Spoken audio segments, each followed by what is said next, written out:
Furu'un. Coba kita mau uji nahu. Apa bacaannya? Baca. Dan pelan-pelan. Furu'un mansuratun. Terus. Terus.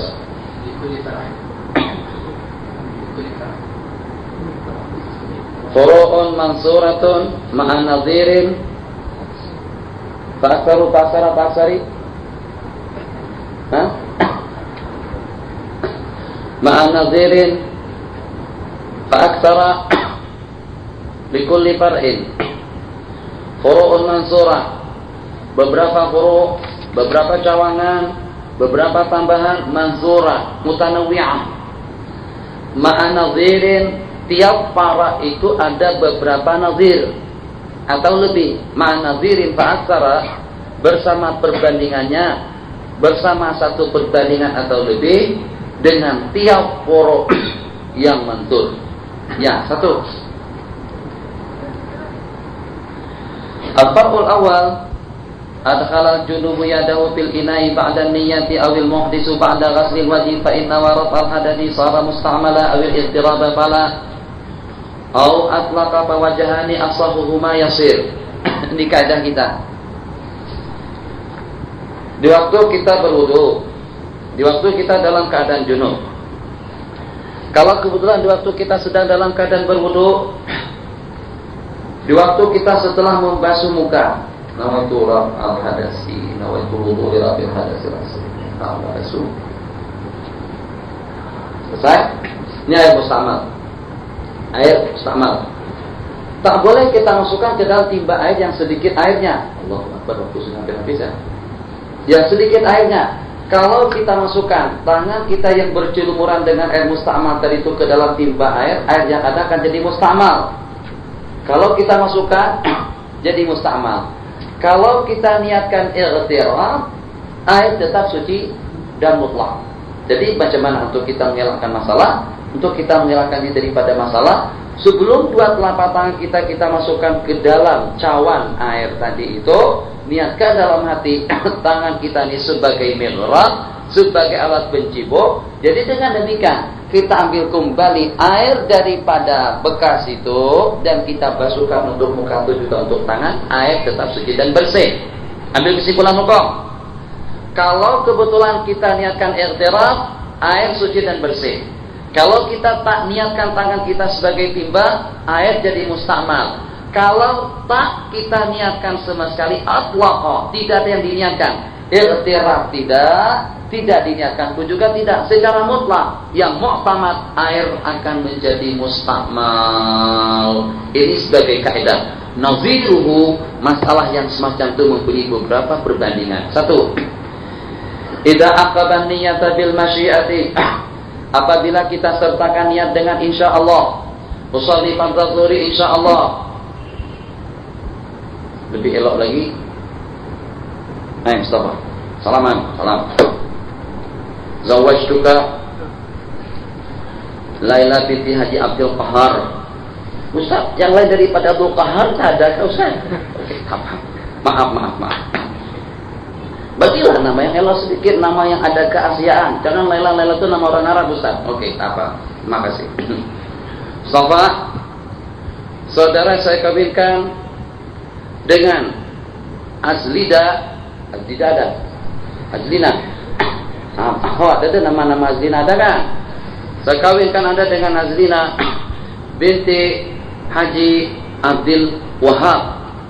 Haji Abdul Wahab itu juga kebanyakannya nama orang Yaman. Oke. Nama Malaysia bagaimana? Ya, Abdurrahman, Abdullah, Muhammad. Oke. Ganti nama lagi sekali. Buang-buang waktu tuh, Ustaz. Tak apa, ini masalahnya macam tu.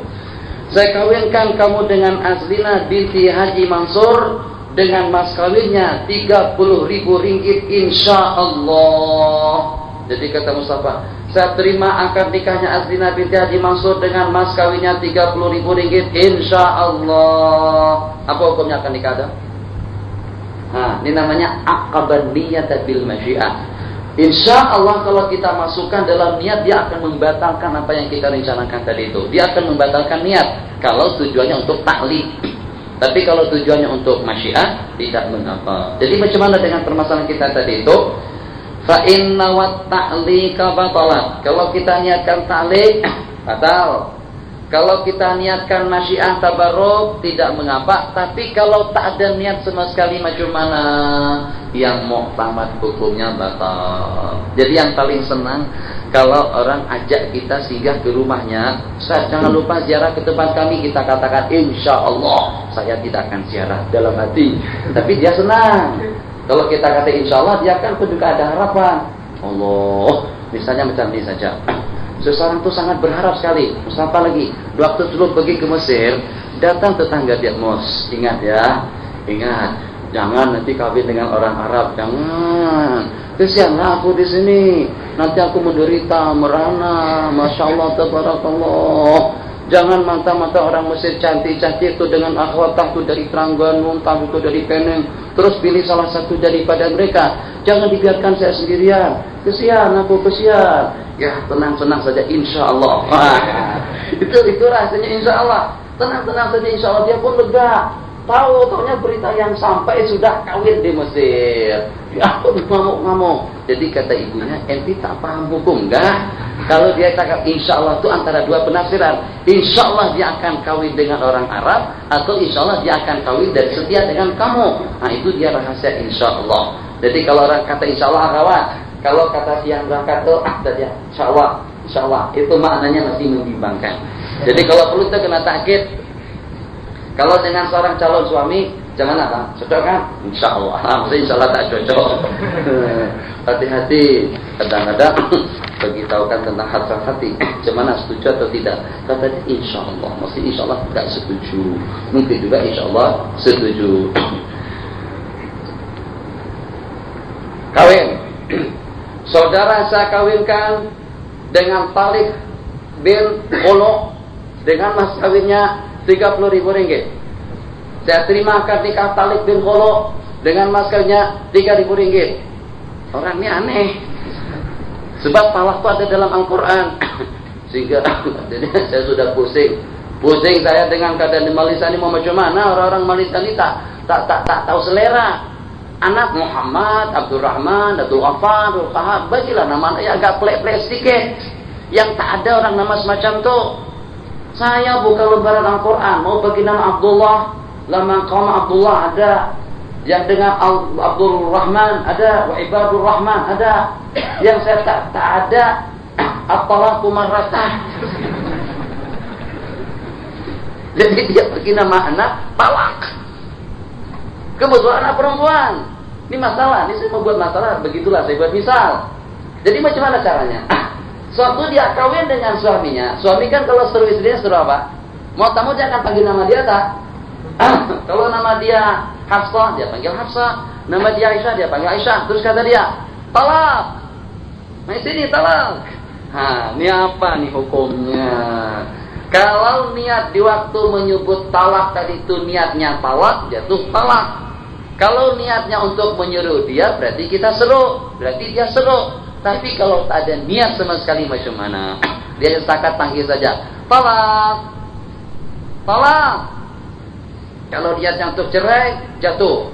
Kalau niatnya untuk memanggil, tidak. Kalau tanpa niat macam mana? Tengok kaidah kita. Qala law kana ismuha Talik.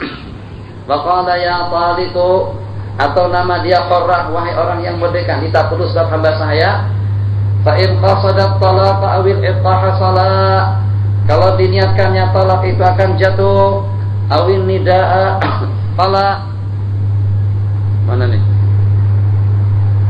Kena di situ. Wa in atlaqa fawajhani, kalau seandainya dia tidak menyuruh dan juga tidak menginginkan talak, hanya disebutnya secara mutlak, maka itu terdapat dua pendapat.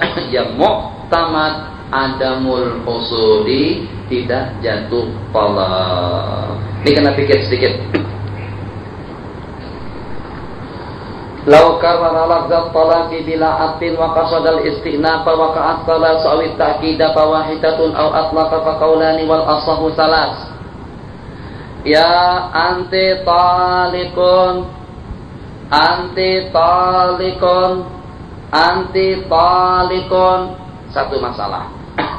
Nomor satu bila atfin bi ayyakula anti talikun tak puas hati. Bang, cerai. Iya. Mau berapa? Jadi hati-hati akhwat, pesan untuk yang kali keberapa. Jangan kalau pada waktu ada problem dengan suami, jangan sampai minta tolak. Laki-laki kadang-kadang waktu dia emosi dia tidak pikir panjang. Bahkan dia tawari kamu mau talak berapa? Minta talak. Iya, kalau memang betul-betul hang laki-laki saya minta cerai sekarang juga. Katanya memang laki-laki 100,500, tahu tak? Mau cerai berapa kamu? 3 atau 4? Dia pun juga jadi geram sekali. Jangan coba buka bab talak waktu bertengkar. Nanti menyesal. Kalau kata dia, hang kira saya nih bondam. Saya tunjukkan talak 1.100 kepada kamu. 1.001 talak anti tolikur 1.001. Ayo, kalau 1.001 jatuh 3. Lepasnya itu tinggal ngelamun saja tidur. Apa? Yang ini bantal, yang ini bantal panjang, yang dia mata terbuka. Tengok pagi hari pergi ke Sabrawi beli pol dengan Tamiya. Kenapa? Sebab dulu istri buat makanan, sekarang istri sudah tak ada lagi. Mau tak mau paksa keluar. Si istri juga pagi-pagi hari sudah keluar rumah cari bawang. Suami juga malah berut cuci pakaian. Allahu Akbar. Tahu situ. Jadi kata dia, bang. Terus baca telepon. Assalamualaikum. Siapa? Mas Yani. Iya, Mas Yani, bang. Kesian Mas Yani, bang. Sekarang tangan dah bengkak. Nangis. Bapak nangis. Yang minta cerai siapa? Jadi dia pun juga buka kartu dia juga, buka cerita dia juga. Iya, itu katanya saya juga menyesal. Saya sekarang malam tadi tak boleh tidur. Katanya Allah, tegang bangun semuanya. Kamu yang buat masalah. Sekarang kalian ada problem, menyesal, mau kembali tak boleh, sebab sudah talak 3. Hatta tazuki usailatahu wa yazuka usailataki, kata Nabi. Tak boleh kamu kawin dengan suamimu yang dulu kecuali setelah kamu merasakan madu dia. Jadi problem dah talak 3. Jadi jangan buka bab talak. Kalau memang tak puas juga, balinglah almari, angkat balingkan, itu tak ada masalah. Tapi jangan buka bab talak. Bab talak itu masalah. Jadi bukan mengatasi masalah kalau dengan talak. Kamu talik 3 kali. Kalau kasat dia istinaf, maksudnya istinaf itu pengangsingan hukum, pengangsingan lafaz, secara mustakil artinya istinaf. Kalau kasatnya istinaf, jatuh 3. Kalau kasatnya untuk takkid yang kedua dan ketiga mentakkid yang pertama, jatuh 1. Kalau tak ada niat sama sekali, jatuh berapa? Ustaz, kasatnya berapa Ustaz? Ta'likah, takkidkah, atau istinaf? Dia tak ada niat sama sekali, yang muhtamad jatuh 3. Terakhir, anti talikun talqatan fi talqataini. Kamu kucerai 1 kali 2. 1 kali 2 atau 1 di dalam 2. Kalau kasatnya zarab artinya tempat. Kalau fi kasatnya tempat. Kamu kujatuhkan talak 1 di dalam 2. Berarti jatuh 1. Kalau kasatnya kali 1 kali 2 berarti jatuh 2. Kalau tidak dikasatkan sama sekali, yang muhtamad jatuh 1 saja. Wa minha law qala anti taliqun wa taliqun wa taliqun wa qasada al-istinafa aw ta'kidan awwal bisani aw bisalith fasalasun aw ta'kid al-thani bisalith fasintani aw asdaqa fa qawlan asahhuma salasun wa kadha fil ikrar. Apabila dengan seseorang mengucapkan anti taliqun wa taliqun wa taliqun dengan kasat istinaf, atau dengan mentakkid yang pertama dengan yang kedua, atau mentakkid yang pertama dengan yang ketiga, hukumnya akan jatuh 3. Dan kalau kita kasatkan untuk mentakkid yang kedua dengan yang ketiga, hukumnya jatuh 2. atau tidak ada kasar sama sekali, hukumnya akan jatuh 3. Ini masalahnya rumit. Sebelum kita teruskan, kita kembali pada masalah yang sebelumnya. Kita tengok redaksi yang sebelumnya.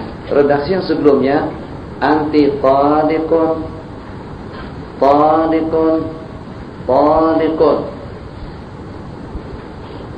In qasad al-istinaf waqa'at talas. Kalau pada waktu kita mengulang 3 kali dengan kasad istinaf, artinya mengulang kembali dengan kasad al-istinaf, makna daripada istinaf melaksanakan sesuatu, mengerjakan sesuatu daripada permulaan. Istana pesta di istinafan, mengulang kembali daripada permulaan. Kalau kita kasarkan istinaf, jatuh 3. Kalau kita kasarkan takkid, jatuh 1. Kalau tidak ada tujuan, jatuh 3. Anti taliqun, taliqun, taliqun. Kita tengok redaksi yang di bawah. Jadi kalau seandainya taliqun yang kedua mentakkid yang pertama, taliqun yang ketiga juga mentakkid yang pertama, jatuh 1. Kalau kita niatkan istinaf secara berasingan, jatuh 3. Kalau tidak ada niat, jatuh 3. Oke, ini jelas. Yang berikutnya macam mana?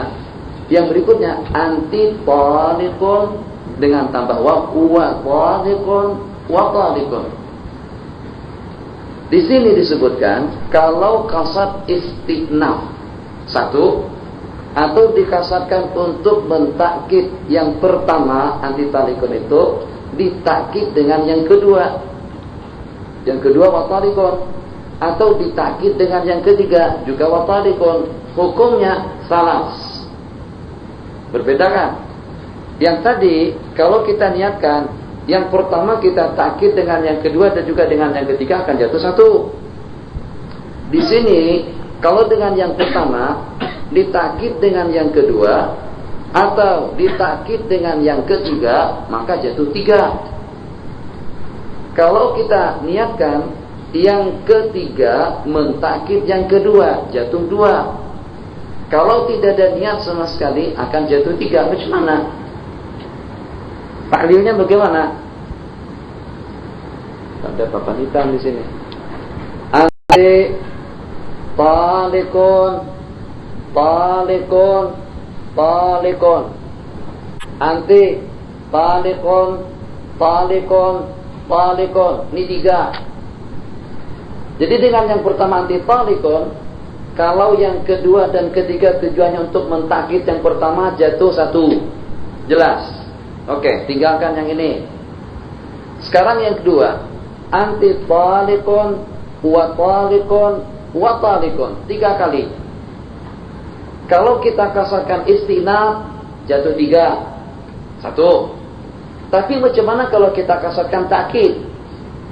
Kata beliau, kalau seandainya dengan kita maksudkan ini anti taliqun yang pertama, wa taliqun yang kedua, wa taliqun yang ketiga. Kalau yang pertama ini kita takkid dengan yang ini, atau kalau yang pertama ini kita takkid dengan yang ketiga, tetap saja jatuh 3. Tapi kalau kebetulan anti taliqun wa taliqun wa taliqun, kalau yang kedua ini kita takkid dengan yang ketiga, jatuh 2. Ini sudah jatuh 1. Kemudian yang kedua ditakkid dengan yang ketiga, oke, tidak mengapa, jadi jatuh 2. Sementara kalau tidak ada niat sama sekali akan jatuh 3. Pertanyaan yang timbul, kenapa kalau pada waktu niat takkid masih tetap jatuh 3? Apa bedanya dengan yang pertama tadi itu? Yang pertama anti taliqun, taliqun, taliqun. Yang kedua dan yang ketiga tujuannya takkid kepada yang pertama, jatuh 1. Yang sekarang yang kedua dan yang ketiga untuk mentakkid yang pertama tetap juga jatuh 3. Ayo itu. Ya, oke, tapi saya bagikan taklil yang logik. Memang yang tadi tak ada apa? Tak ada waw, di sana ada waw. Tapi bagikan taklil. Kenapa? Kalau seandainya yang ketiga ini, yang pertama ini ditakkid dengan yang kedua, dan yang ketiga juga mentakkid yang pertama. Kenapa? Kalau pada waktu dengan niat istinaf jatuh 3. Kalau pada waktu dengan niat yang kedua, yang pertama ditakkid dengan yang kedua, tetap jatuh 3. Kalau dengan niat yang pertama ditakkid dengan yang ketiga, tetap juga jatuh 3. Kenapa? Bagi tahlil yang boleh diterima dengan kita. Nah, ikhwah semuanya, kan biasanya kalau yang awal ini diperkuat dengan yang kedua, dengan yang ketiga jadi satu lah. Ini tak jadi satu. Kenapa semuanya jatuh 3? Cukup? Angkat tangan lah. Angkat tangan. Tak yang panjang. Makan waktu banyak. Ini saya buat redaksi kembali supaya lebih jelas dengan 13 jari. Ini yang pertama, anti taliqun. Tengok redaksinya. Wa taliqun. Kalau dengan yang 3 kali tadi itu kita niatkan secara istiqna berasingan jelas jatuh 3. Ini tak ada masalah, paham kita? Sebab memang 3 lafaz. Bagaimana kalau kebetulan dengan yang pertama ditakkid dengan yang kedua, itu juga jadi percuma, tak ada arti. Kenapa? Sampai tetap juga jatuh 3. Jadi kata beliau, kalau seandainya yang pertama ditakkid dengan yang kedua pun tetap dia menjadi 3. 1 dengan yang ini, 2 dengan yang ini, 3 dengan yang ini. Atau yang pertama ditakkid dengan yang ketiga, tetap saja yang ini terhitung 1, yang ini terhitung 1, yang ini terhitung 1, menjadi 3 tahlilnya. Seketika dengan kita tuturkan anti taliqun wa taliqun wa taliqun, yang kedua ini tidak boleh mentakkid yang pertama sebab redaksinya tidak sama. Jelas? Mana tidak sama? Anti taliqun. Yang pertama, taliqun. Yang pertama. Yang kedua, wa taliqun. Ada waw. Jadi yang ada waw ini tak boleh takkid kepada yang tidak ada waw. Justru itu kalau diniatkan takkid pun dia tidak boleh takkid, dia tidak boleh bergabung menjadi satu. Tetap saja yang mentakkidkan yang pertama ini tidak sah sebab dengan redaksi kata yang berbeda. Yang ini taliqun, sedangkan yang mau mentakkid wa taliqun. Justru itu yang kedua tidak boleh mentakkid yang pertama sebab yang pertama taliqun saja, sedangkan yang kedua wa taliqun. Ada waw. Macam seperti itu juga hanya dengan yang ketiga. Tak boleh juga yang pertama ini ditakkid dengan yang ketiga sebab yang ketiga pun juga ada waw, wa taliqun. Jelas? Jadi sudah jelas sekali kenapa 3 gambaran masalah tetap jatuh 3. Dengan niat istinaf jatuh 3, paham? Dengan niat yang kedua mentakkid yang pertama tetap jatuh 3, paham? Kenapa? Sebab tidak boleh mentakkid disebabkan karena tidak sama redaksinya. Semacam itu juga hanya dengan yang ketiga, tak boleh digunakan untuk mentakkid yang pertama dengan redaksi yang berbeda. Tapi coba tengok yang berikutnya. Kalau kebetulan ini 3 tadi anti taliqun wa taliqun wa taliqun, kalau kita niatkan yang kedua ini ditakkid dengan yang ketiga ini oke. Kenapa? Sebab yang kedua wa taliqun, yang ketiga wa taliqun juga, macam tu boleh bergabung menjadi satu. Kalau kita niatkan yang ketiga untuk mentakkid yang kedua, atau yang kedua ditakkid oleh yang ketiga, berarti 2 dengan 3 menjadi 1. Dengan demikian hitung yang ini 1 tambah dengan 2 yang bertakkidan, berarti menjadi 2. Qala fuqaha. Kita tak ada yang semacam itu. Itu fikih saja. Nahwu dengan fikih. Anti taliqun. Coba kita tengok tulisan di kitab, nampak lebih kelihatan. Anti taliqun itu sudah 1 talak. Wa taliqun, kalau 2 kali saja dia berkata akan jatuh 2. Kalau diniatkannya takkid pun yang kedua ini untuk yang pertama tetap juga jatuh 2. Kenapa tidak jadi jatuh 1? Sebab kita katakan wa taliqun yang kedua ada waw, yang pertama tak ada waw. Tambah kembali wa taliqun yang ketiga, tambah terus menjadi 3. Yang ketiga hanya boleh mentakkid yang kedua. Saat ketika yang ketiga dengan yang kedua menjadi 1, terhitung 1. Wa taliqun yang pertama, anti taliqun yang pertama pun juga hitungannya 1, berarti boleh jatuh 2. Selesai. Kalau diniatkan istinab, yang pertama ditakid dengan yang kedua, yang pertama ditakid dengan yang ketiga, ketiga masalah jatuh 3. Kalau kita niatkan yang kedua ditakid dengan yang ketiga, jatuh 2. Yang mana yang jatuh? Anti talikun 1, wa talikun 2. Sementara kalau tak ada niat sama sekali macam mana, maka jatuh 3 sebagaimana yang sebelumnya. Allahu Akbar. Law qala wallahu la ujami'u wahidatan minkunna, sedangkan dia punya istri 4. Bertengkar istri 4. Sudah saya ceritakan, ada cerita Syekh Yusuf? Ada? Tentang seorang istri 2, 3, 4? Belum? Tak apalah daripada Syekh Yusuf. Jadi riwayatnya daripada saya melalui Syekh Yusuf. Salah seorang murid, dia belum berhasil dan belum berjaya untuk mengalahkan tuk gurunya dalam masalah sembahyang berjamaah. Tuk guru dia sebelum sembahyang berjamaah sudah ada di masjid.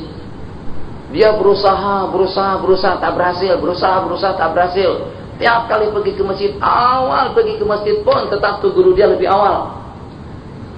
Jadi kata tuk guru, hang kalau mau semacam saya, kalau mau pergi ke masjid awal, kena kawin dulu.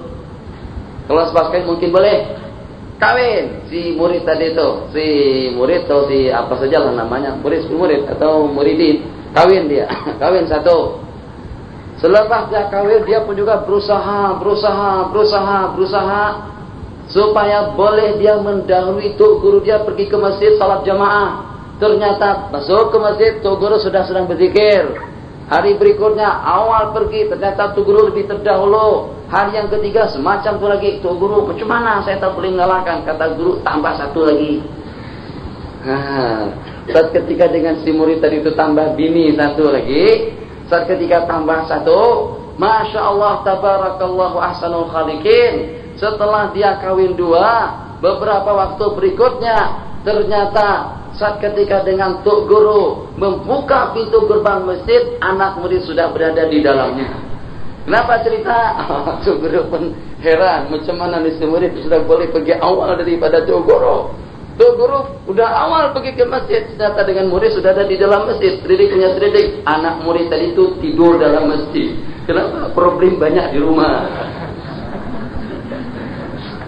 Nah, kemudian tak ada problem. Jadi tak boleh awal. Saat ketika no, 3 bini di rumah, mana boleh duduk di rumah. Tak boleh petah, tak boleh serono duduk di rumah. Mau tak mau, suatu cara yang paling memungkinkan, tidur nyenyak, tenang, tak ada gangguan, anak tak ada, pergi ke masjid, tidur di masjid. Jadi mau tak mau tuh guru terpaksa angkat tangan tentang itu. Kalau bukan karena dia pergi awal, dia tak boleh lena di rumah. Anak banyak, istri 3. Macam tu kalau dia berkata 1, 2, 3, 4. Saking marahnya dia pada waktu itu, demi Allah, aku tidak akan mensetubuhi seorang pun daripada kalian. Saya tidak akan mensetubuhi seorang pun daripada kalian. Lau qala la ujami'u wahidatan minkun, apakah kira-kira dia akan berilah dengan keempat-empatnya? Kalau dia berkasat untuk tidak mensetubuhi satu persatu, berarti dia ilah dengan keempat-empatnya. Kalau seandainya dia berkasat hanya untuk 1 orang saja, wahidatan, aku tidak akan mensetubuhi salah seorang daripada kamu, berarti jatuh 1. Berarti cuma 1 saja yang diilah. Saya tidak akan bersetubuh wahidatan dengan salah seorang. Kata-kata salah seorang itu mungkin masing-masing, mungkin juga salah seorang itu dengan 1 orang saja. Kalau niatnya masing-masing, ke semuanya. Kalau niatnya salah seorang saja, jatuh 1. Kalau tidak ada niat sama sekali, fawajahani asahuhuma alhamdu ala ta'mim, berarti dia telah menggila istrinya keempat-empatnya. Wa minha law qala alayya anti alayya ka dhahri ummi ka aini ummi. Kalau dia berkata, kamu itu terhadap diriku laksana mata ibu kandungku, ka'aini ummi, seperti mata ibu kandungku. Kalau kasatnya itu zihar, hukumnya jatuh. Kalau maksudnya itu adalah takrim, hukumnya tidak mengapa. Jadi kita tanya, ente maksudnya apa? Kamu katakan ibu kandungmu itu laksana matamu. Ibu kandungku itu terhadap diriku laksana mata. Kalau kebetulan dia kata itu adalah zihar, sebab menziar bini tidak mesti harus dengan punggung. Kalau kita katakan anti alaya karaksi ummi, ka'anfi ummi, kasya'ri ummi, kahidung ummi, kamulut ummi, itu sama semuanya, hukumnya sama. Tak mesti dia buat zihar dengan istrinya harus diperumpamakan dengan kazahri, seharinya punggung. Jadi dengan salah satu daripada anggota tubuh ibunya pun juga semacam itu. Sementara mata sekarang ini mempunyai dua kegunaan. Mata dengan arti yang di sini, mata dengan arti kehormatan, dengan arti kemuliaan. Kalau yang kita maksudkan mata itu adalah kemuliaan, berarti tidak jatuh apa-apa. Kalau kita niatkan seperti mata di kepala, itu berarti jatuh zihar. Kalau tidak ada niat sama sekali, fawajhani asahuhuma la syai'a. Qala wa minha law qala li Alawiyin, Alawi kepada keturunan Baginda Ali.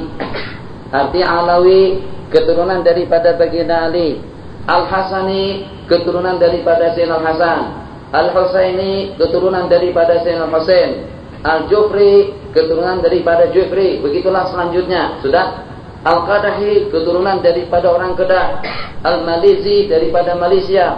Al-Banjari keturunan daripada Banjar. Begitulah selanjutnya. Itu nisbah.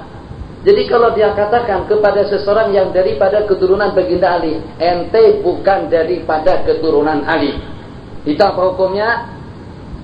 Tergantung kepada niat yang diniatkan. Kalau dia katakan ente bukan keturunan daripada Ali, itu maknanya kamu menuduh ibu dia melakukan perbuatan haram dengan seorang laki-laki lain, yang sehingga dengan Anda menafikan nisbahnya kepada keturunan Baginda Ali. Dia jelas-jelas keturunan Habaib, jelas-jelas dia daripada keturunan Ahlul Bait, daripada keturunan Baginda Ali. Kita katakan kamu bukan keturunan Ali. Kalau maksud kita, kamu bukan daripada keturunan Ali, Ali ibn Abi Thalib, yang secara mubashir itu betul. Sebab masih ada beberapa perantara, ada beberapa salah silah. Baru dia bernisbah kepada Ali. Ali di sana jauh sekali. Kamu bukan keturunan Ali, maksudnya secara langsung ke situ. Tapi kamu keturunan Ali secara tersalsul dengan salah silah yang panjang. Ini tidak ada problem. Tapi kalau kamu katakan kamu bukan keturunan Ali, dengan arti kamu daripada keturunan lain, kamu seakan-akan menuduh ibunya melakukan hubungan di luar nikah dengan laki-laki lain, yang sehingga kamu nafikan keturunannya daripada Baginda Ali. Kalau macam itu hukumnya menuduh dan mendakwa ibunya melakukan perbuatan zina. Anda harus mewujudkan 4 orang saksi, kalau tidak akan disebat sebanyak 80 kali. Tapi kalau tidak niat apa-apa, niat untuk menafikan keturunannya tidak, niat untuk mengatakan keturunan kamu dengan Ali secara bersambung pun juga tidak, maka apa yang berlaku? Qala law qala li Alawiyyin lasta bna Ali, kamu bukan anak Ali. Jadi kata dia yang saya maksudkan itu, kamu bukan daripada sulbi dia. Kamu bukan daripada sulbi dia, bukan anak kandung dia langsung. Itu betul.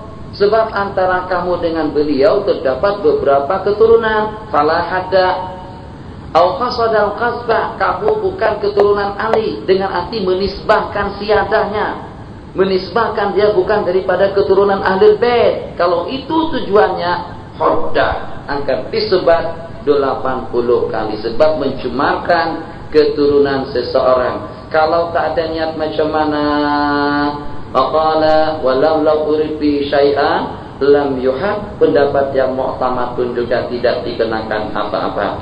Jadi di sini satu benda selalu saya ingat-ingatkan pada tiap kali membaca kitab ini. Saya ingatkan dengan kawan-kawan, jangan sekali-kali dengan kita mengatakan kamu bukan anak dia. Kita tanya budak kecil, kita tanya budak perempuan, budak laki-laki, Masya Allah, Masya Allah, kamu siapa nama? Ali. Nama siapa? Ahmad. Nama siapa? Abdurrahman. Nama siapa? Laila. Nama siapa? Qasim. Kata dia. Bin siapa? Arab kalau kita sebut bin siapa disebut nama orang tuanya.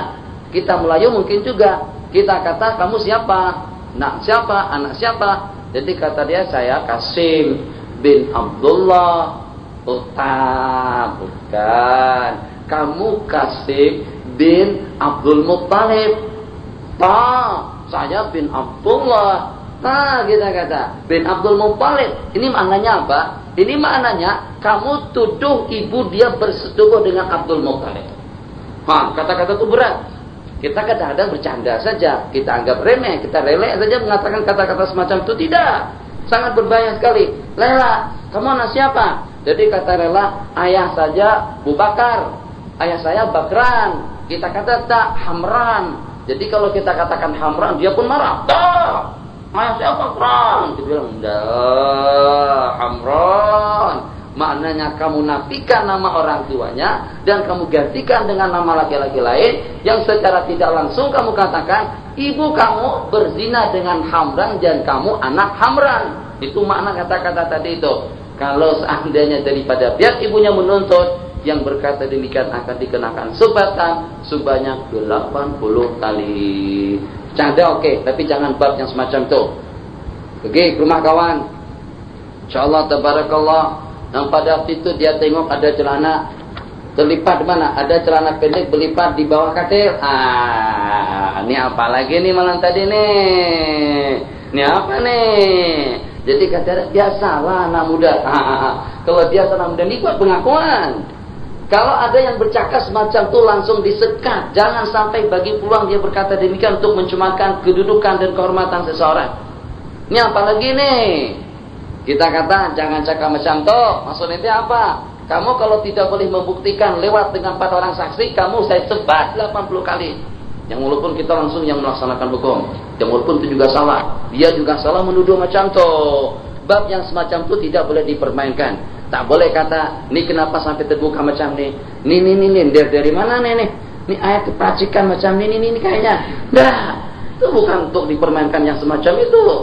Qala wa minha idza takhadha al-hulya bi qad istimali fi mubahin. Kalau dengan kita membuat barang perhiasan untuk kita gunakan dalam perkara mubah. Kita buat perhiasan untuk kalung buat istri, dia buat perhiasan untuk gelang, untuk subang, untuk khulqa, tidak ada masalah. Kalau tujuannya untuk mubah, lam tajib zakat. Kalau diniatkannya untuk kanzur simpanan, kalau ada yang mau dijual.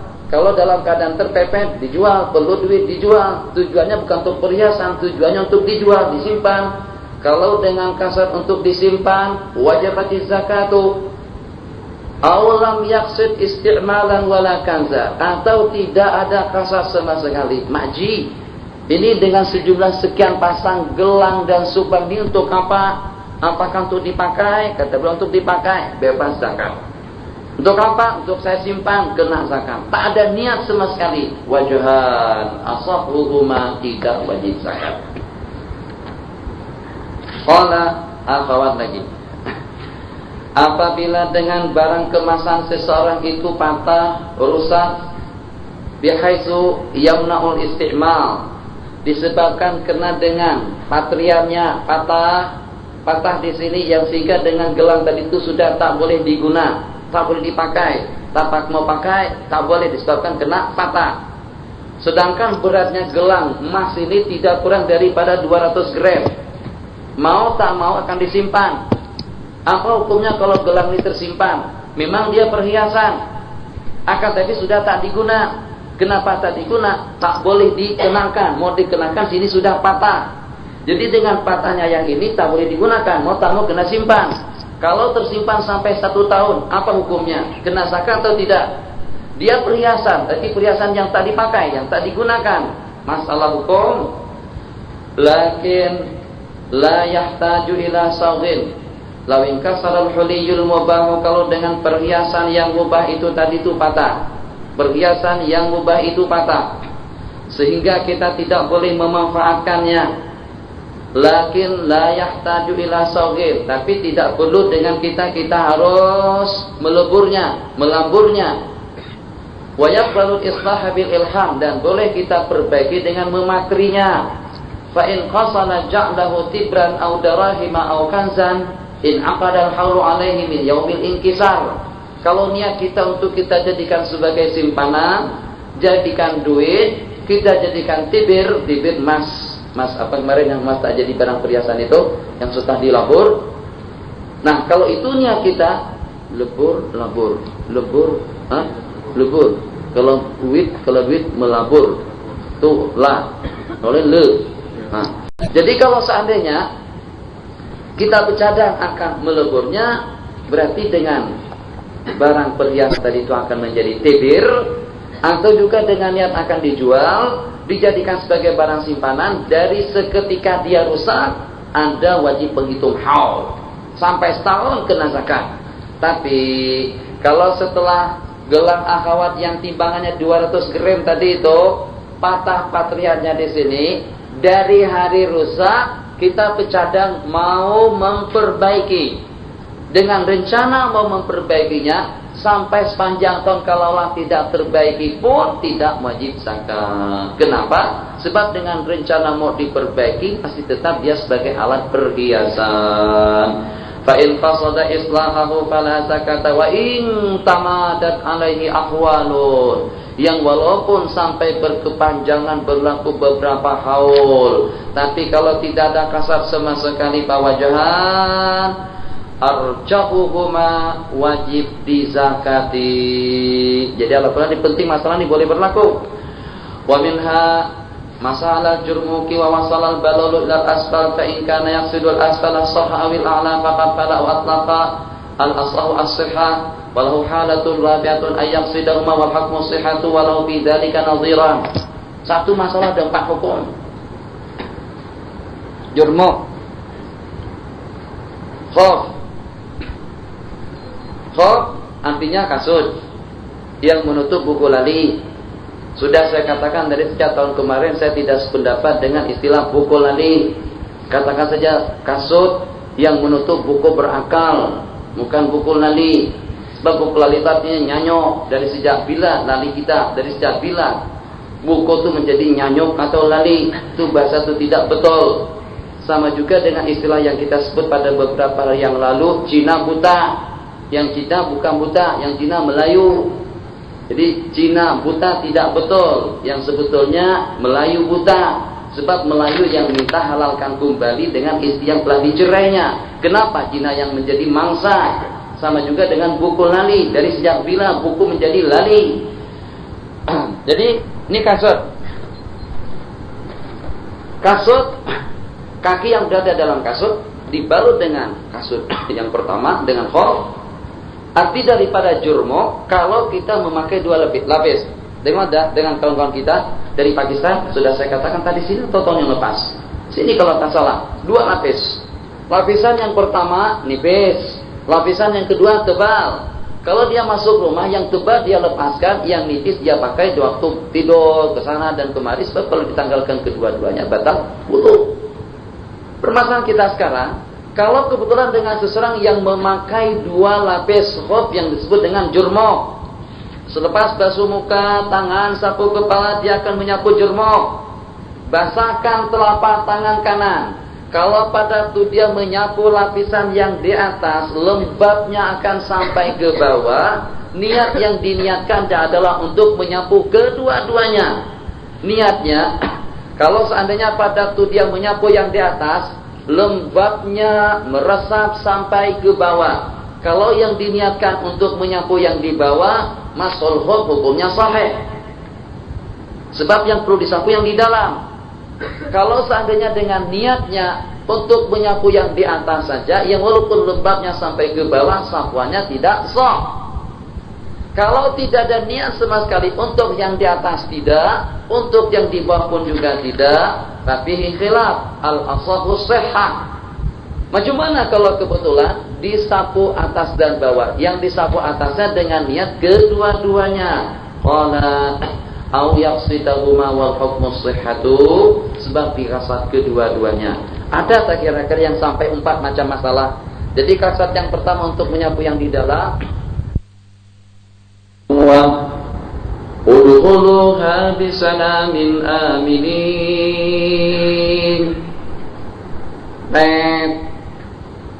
Subhanallah subhanallah. Tak paham makhluk Allah ini macam mana. Kalau sudah dengar subhanallah maknanya sembahyang. Kalau sudah dengar subhanallah dari telat jangan dibel lagi. Senyap, tunggu sampai dia selesai sholat. Ini sudah lantang dengaran subhanallah. Bahasa subhanallah itu kan kalau laki-laki dengan subhanallah, kalau perempuan dengan tepuk tangan. Tapi yang di luar ini tak paham-paham, masih juga tet. Nah, ini cari gara-gara nih. Ini cari masalah. Coba kalau di luar sembahyang tahu itu lebam kepala kamu itu. Tapi kita dalam sembahyang, akhirnya kita pun juga dengan hati yang keras. Saat ketika kita dengan bel semacam itu bentuknya, di waktu kita sedang membaca surah, فَأَمَّا مَنْ أَعْطَى وَاتَّقَى وَصَدَّقَ بِالْحُسْنَى فَسَنُيَسِّرُهُ لِلْيُسْرَى أُدْخُلُوهَا بِسَلَامٍ آمِنِينَ. Sambil marah, tapi tak boleh marah kan. Jadi marah itu kita luahkan ke dalam ayat. Udkhuluha bisalamin aminin. فَأَمَّا مَنْ أَعْطَى وَاتَّقَى وَصَدَّقَ بِالْحُسْنَى فَسَنُيَسِّرُهُ لِلْيُسْرَى. Allahu Akbar. Apa hukumnya? Kalau kasatnya udkhuluha bisalamin aminin tadi itu zikir, tidak problem. Tak batal sembahyangnya. Kalau niatnya untuk bagi tahu dia supaya dia masuk, batal sembahyang. Kalau tak ada niat sama sekali, hukumnya macam mana? Kita tengok. Qala wa in qasada bihi tafhima faqat batalat. Wa in qasadahuma ma'an, kalau dikasatkan kedua-duanya, tafhim iya supaya dia masuk, Quran pun juga iya supaya ayat kita, supaya dengan bacaan kita tetap dengan ayat, hukumnya lam tabtul. Tapi macam mana kalau tak ada niat sama sekali? Niat untuk menjurukan dia masuk tidak ada, tafhim tidak ada, niat untuk tilawah dan zikir pun juga tidak ada. Fawajhani al-asahul butlan. 4 kan? Tafsir masalahnya ada 4. Niat untuk zikir tak batal. Niat untuk kedua-duanya tidak batal. Niat untuk bagi maklum dia saja batal. Tak ada niat sama sekali batal. 4 gambaran masalah atas 1 perbuatan. Perbandingan yang kedua, idza talaqqal junubu bi azkaril qur'ani wa nahwiha, apabila dengan dalam keadaan junub membaca Quran, Rabbana atina fid dunya hasanah subhanalladzi sakhkhara lana hadza wa ma kunna lahu muqrinin. Kalau kasatnya untuk qiraah hukumnya haram. Kalau kasatnya untuk zikir hukumnya tidak mengapa. Kalau dikasatkan kedua-duanya hukumnya haram. Kalau tidak ada kasat sama sekali hukumnya bagaimana hilal? Qala au atlaqa haruma aidha. Jadi sini ada 4 masalah hukum. 3 haram, 1 saja yang boleh. Akhwat dalam keadaan uzur, imam baru melahirkan, imam di waktu dalam keadaan haid, atau dengan laki-laki di waktu dalam keadaan junub. Permasalahan. Bismillahirrahmanirrahim. Wa minan nasi man yaqulu rabbana atina fid dunya wa ma lahu fil akhirati min khalaq. Subhanalladzi sakhkhara lana hadza wa ma kunna lahu muqrinin. Inna lillahi wa inna ilaihi raji'un. Ini ayat-ayat yang berkenaan. Jadi saat ketika dengan istri atau dengan seorang wanita yang mengucapkan inna lillahi wa inna ilaihi raji'un, apa hukumnya kalau waktu dia uzur? Perlu tahu, wanita membaca Al-Quran di waktu uzur hukumnya haram. Baik. Kalau seandainya yang diniatkannya di waktu dia baca ayat tadi itu tidak lebih daripada zikir, hukumnya jaiz, tidak mengapa. Tapi kalau dengan niatnya untuk baca Quran, 1, tidak ada niat sama sekali. 2, diniatkan kedua-duanya sekaligus. 3, dalam 3 bentuk gambaran hukum di sini, hukumnya haram. Yang bolehnya 1 saja, baca Quran dengan niat zikir. Qala wa fil jumu'ati qala wa yaqrubu min dzalika hamlul mushaf. Seperti itu juga halnya dengan kawan-kawan yang bawa Al-Quran di dalam beg. Al-Quran kecil ada dalam beg. Masukkan Al-Quran ke dalam, kita bawa, kita bimbit ke sana kemari, sedangkan kita dalam keadaan berhadas. Kalau tujuan kamu bawa beg, Quran di dalam, tak mengapa. Kalau tujuan kita bawa Quran semata-mata, hukumnya haram. Kalau tujuan kita ingin membawa kedua-duanya, hukumnya haram. Kalau tidak ada tujuan sama sekali pun juga hukumnya sama, tidak boleh.